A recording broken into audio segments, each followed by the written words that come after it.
Obelisk is the most beautiful analog horror series I have ever watched. I know that on the surface, it seems like just another analog horror series that you slowly dive into a world full of monsters and scary haunting dimensions. But when you look just past this horrifying face, you get a story that is truly hauntingly beautiful. About the loved ones that you lost long ago reaching back out from beyond to say hello. Hey guys, I am the Liminal Skull, and in my first video today, as that super serious intro stated, we are discussing one of my favorite analog horror series, The Obelisk.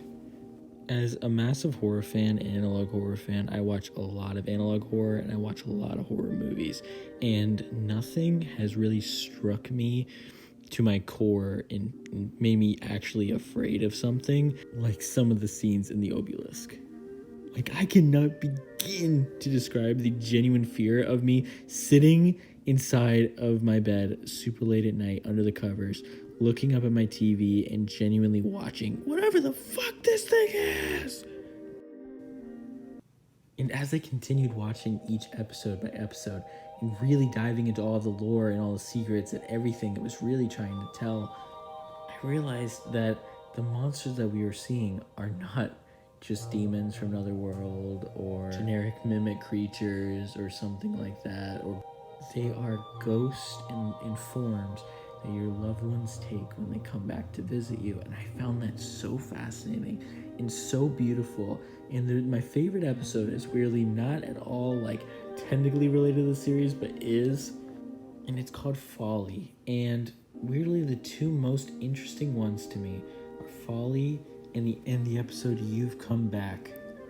In the entire series, but especially these two episodes, the original creator did a fantastic job creating ambiance, fear, dread, but also hope, and it makes you feel like a little bit of every single emotion. Like, when I hear them objectively, when the start of the bird video happened, when You've Come Back started, I watched it and I got really creeped out by the bird coming in. It's done in a really kid style, and I'm assuming it's gonna get all creepy, disturbing, and it doesn't.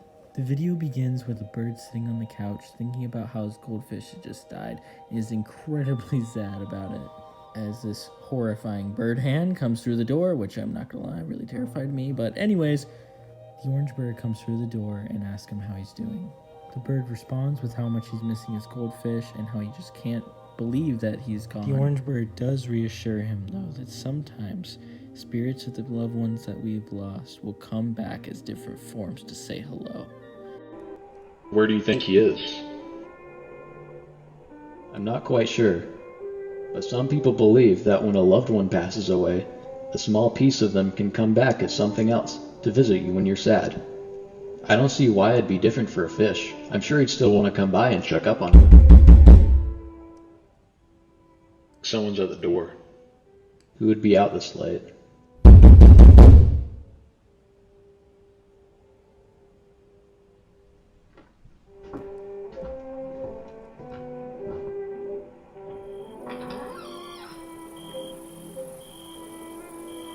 Hello?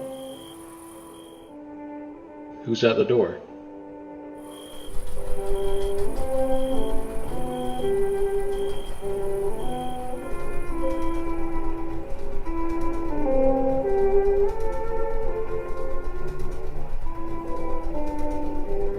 It's a butterfly.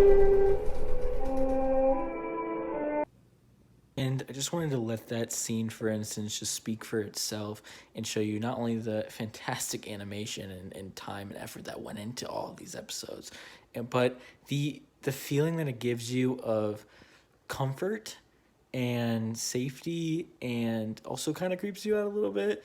But like, this episode is perfect. It is so out of place, but also fits in so well, and it's just a great way to explain the lore of this little series. Now, of course, there is the obvious, more direct horror, such as The Man in the Tower or The House with No Windows, and both of these episodes are slowly paced, fucking eye-gripping, fucking tea-shattering, fucking horror.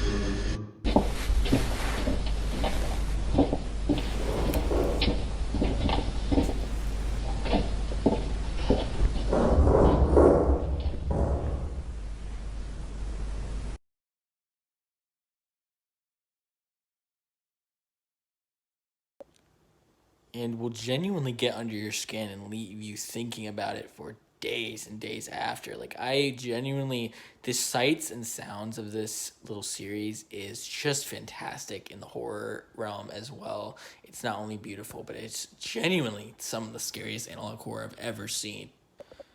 But I just know how I felt when I started learning the lore and learning about, especially the Man in the Tower episode, where you have it gives the smell of burnt matches and alludes to his dad unfortunately ending it, and how you see this and how it's going back to his childhood home where these traumatic things have happened, and how it alludes to not only a kid coming back, but it also alludes to the father coming back as this horrifying form, but is the father coming back, and there's no harm intent, at least as far as I know. And it just seems like this is the direction that it was going, and this is what it all means. And I will tell you right now that of me losing family members, and I'm sure every single one of you has felt that at some point where you've lost someone that you loved, had them coming back to check on you, even if it's this horrifying way, is something truly beautiful that I feel like most analog horror misses. Actually telling a coherent story and narrative, and it's not just scary or not just jump scares. It's something that truly sticks with you for a long time, and I will forever love this series, and it will be one of my favorite analog horrors forever. On this channel, we're going to be talking about analog horror, horror movies, vintage horror. We're going to be making lots of short films. I have a lot of ideas. I'm making my own analog horror series. I've already been working on a couple. Very low budget. I don't have a lot of money, but you got to work with what you got to work with, and hopefully I can create some really cool stuff for you guys. And if you like this video, please like and subscribe, and I'll see you guys in the next one.